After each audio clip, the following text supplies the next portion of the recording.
speech is about something that I've been researching since actually December that I found out about, and it's very interesting and very profitable.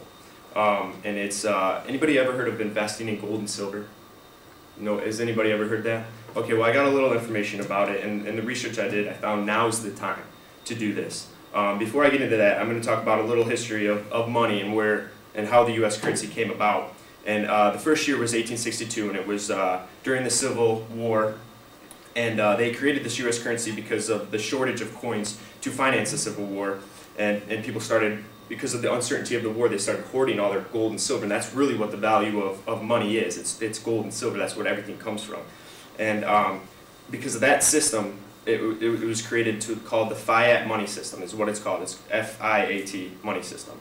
And the idea of this money system is what we use today in our U.S. economy, and it is backed by it means it's backed by a physical commodity, i.e., gold and silver. But the problem with this system is that there is no restraint on the amount of money you make.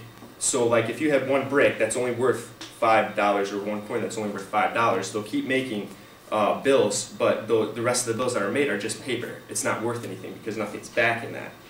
Okay, so this allows credit creation, which we use in our credit cards. All right, and now credit is often mistaken as the economic growth, and so these days the more paper that is being made than ever, as of nowadays, the more the value of the dollar goes down, and other markets go up. So if you look at for example, the exchange rate in Canada, like 10 years ago, you could give a U.S. dollar and you'd get, you know, an extra 75 cents back, whatever the exchange rate. I don't want to speculate on numbers, but nowadays you don't even get your full dollar's worth, it seems like. And it's like that now because the value of the U.S. dollar is not as important as it is because of this system that we just keep, you know, handing in. So it's inflation and deflation, which is simple economics. But eventually, the bill, and this is from the experts, financial experts that I've researched about, and they're authors, and they're very rich people.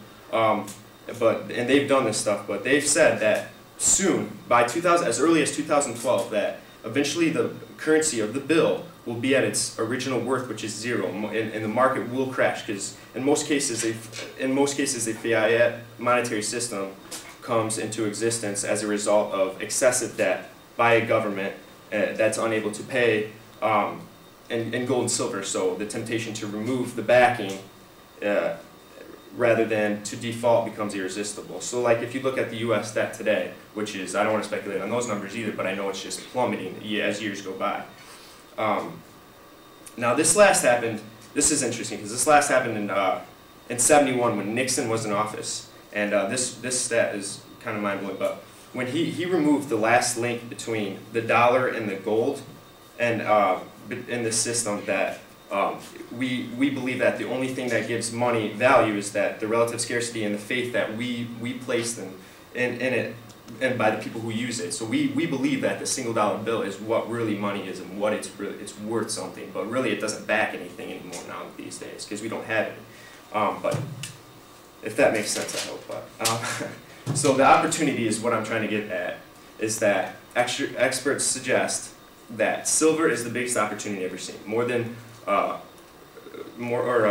realty or anything. But silver today is at $20 an ounce. Okay, that's cheap. So if you give a company $20 and you can get an ounce of silver, you own this ounce of silver. And gold is at $1,200. Okay, the best thing about this market is that it has never decreased more than only a few dollars, and it has never ever been at zero. It's always worth something. Now, and this is an expert stat that I've heard from a really creditable guy, that there is less than a 10-year supply worth of silver on the planet Earth, on the whole planet. This is what I hear. And that's huge because the difference between gold and silver, gold is hoarded. You want to hoard gold because it's viewed as bricks, so you hoard it. It's just a nice value to have. But silver is consumed. It's a silver precious industrial metal, which means that we use it in your cell phones, computers, it's in light bulbs, it's in everything, a lot of things. So the opportunity is that as early as 2012, they say that the rise of silver will be somewhere around like 150%, and even if it gets half that and it goes to the amount of gold, if you purchase now $20 an ounce and you spend, you buy 500 ounces for $20, and it gets to the value of gold, which is at $1,200, you've made a profit of $50,000 you're looking at. And I know a personal person who has done this since this is his 4th year doing this, and he made $32,000 already in a year. That's pretty good. Well, the last year he made already $32,000 because it's claiming. So again, I just wanted to stress that, and that's the process of it, and now is the time to do it, and you know, it's very profitable. So that's it.